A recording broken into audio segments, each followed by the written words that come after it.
Assalamualaikum warahmatullahi wabarakatuh. Jumpa lagi di channelnya Kakak Dedek.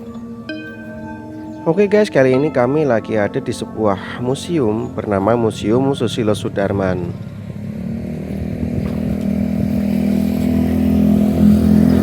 Oh, bayarnya umum? Bayarnya umum sama berapa? 15 pun. 3 berarti nggak? Oke. 15.000. Museum ini adalah bangunan bersejarah yang menyimpan peninggalan-peninggalan dari Jenderal TNI Susilo Sudarman semasa mengabdikan diri baik sebagai prajurit Tentara Nasional Indonesia Angkatan Darat maupun sebagai menteri pada saat era kepemimpinan Presiden Soeharto. Museum ini terletak di Desa Kentasari, Kecamatan Kroya, Kabupaten Cilacap, Jawa Tengah, guys. Jadi buat kalian yang rumahnya di Cilacap tapi belum pernah berkunjung ke sini, kebangetan ya. Sama seperti saya.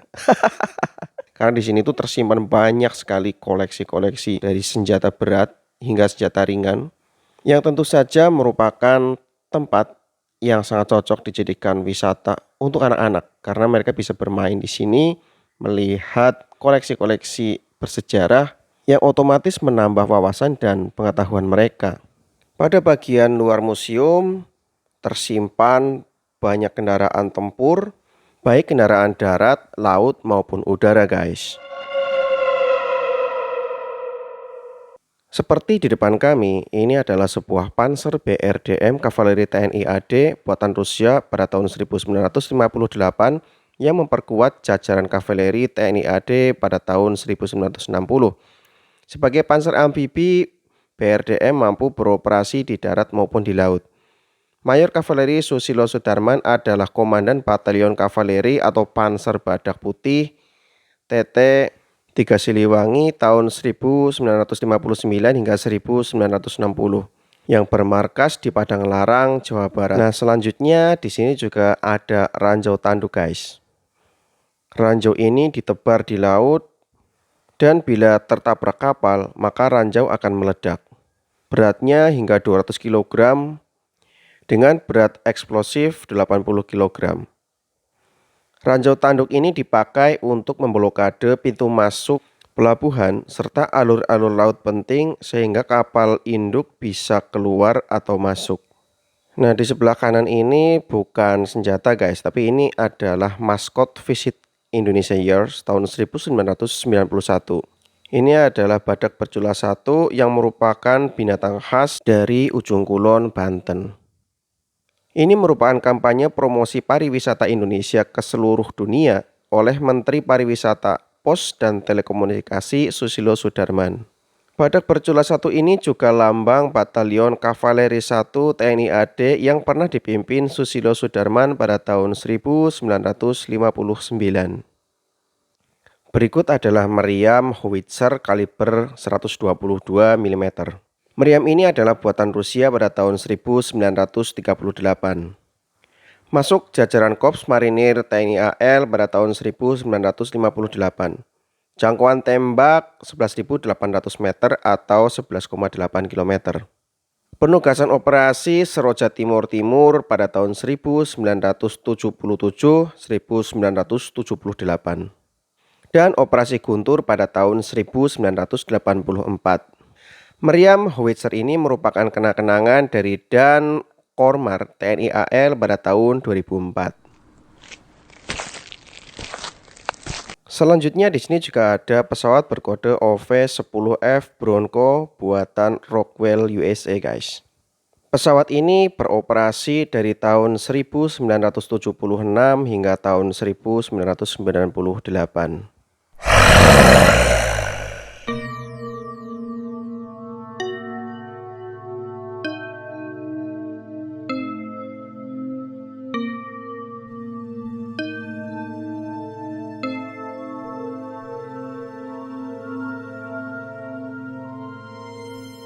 Dan inilah pesawat Nomad N-22 yang merupakan ikon dunia penerbangan TNI Angkatan Laut pada dasawarsa terakhir.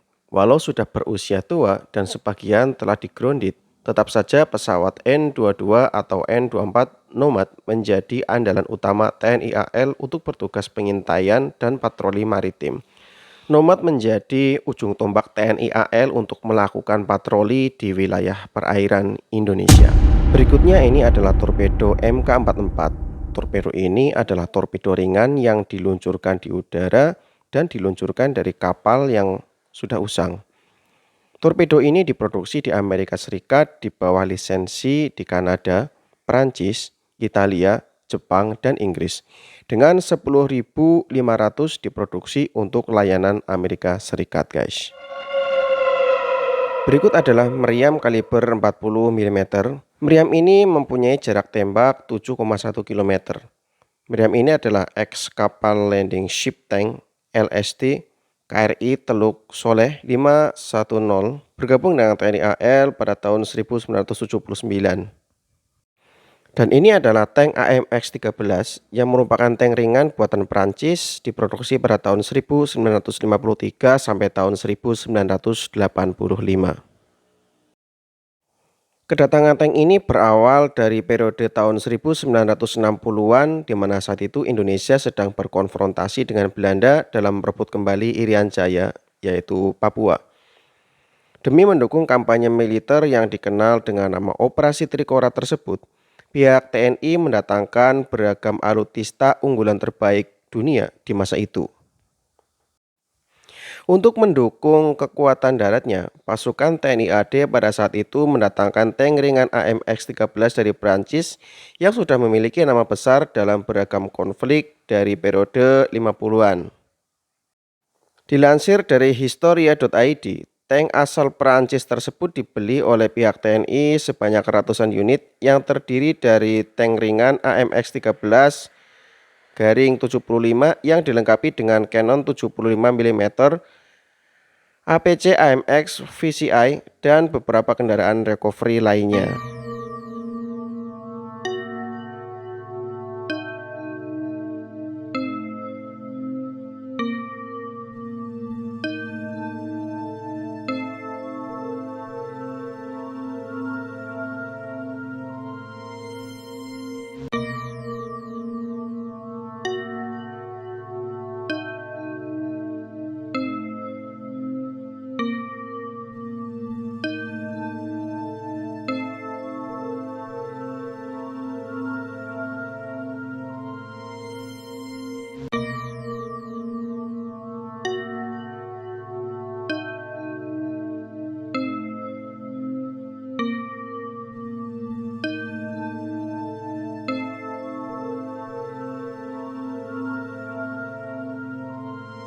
Dan kendaraan tempur lainnya adalah tank amfibi BJ-36 buatan Rusia pada tahun 1958,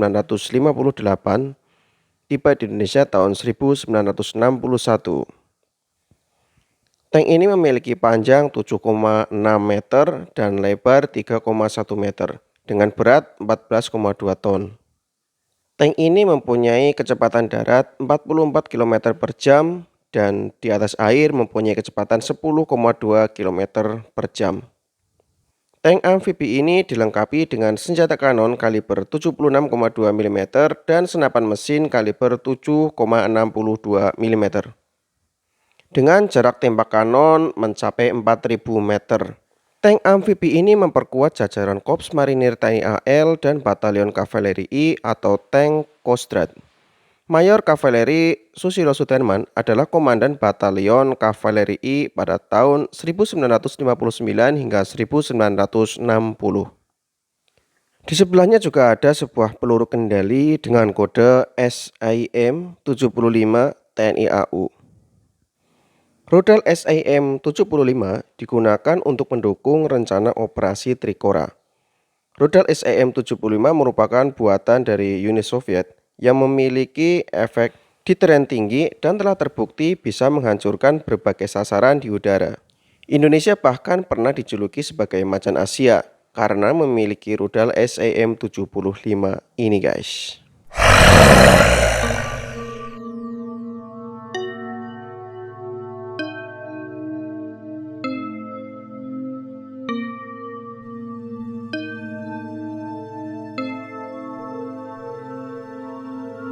Kemudian di sini kita bisa melihat senjata berat dengan 2 tempat duduk. Dan bagi teman-teman yang mengetahui jenis apa ini, silahkan nanti menulis di komentar ya. Karena kami tidak akan mencantumkan jenis senjata ini, supaya teman-teman penasaran dan ingin mengetahuinya lebih lanjut. Yang pastinya senjata ini sangat canggih dengan 2 tempat duduk di kiri dan kanan. Di atas juga masih ada semacam alat untuk mengendalikan senjata ini. Dan selanjutnya di sini juga ada sebuah mortir berat kaliber 120 mm yang merupakan mortir buatan Yugoslavia pada tahun 1938. Beratnya mencapai 400 kg, diawaki oleh 5 orang dengan jangkauan tembakan mencapai 6.000 meter atau 6 km dengan radius ledakan 75 meter.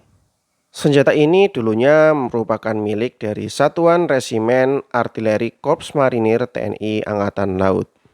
Oke guys, sekian dulu video ini ya. Nantikan bagian berikutnya karena durasi sudah terlalu panjang.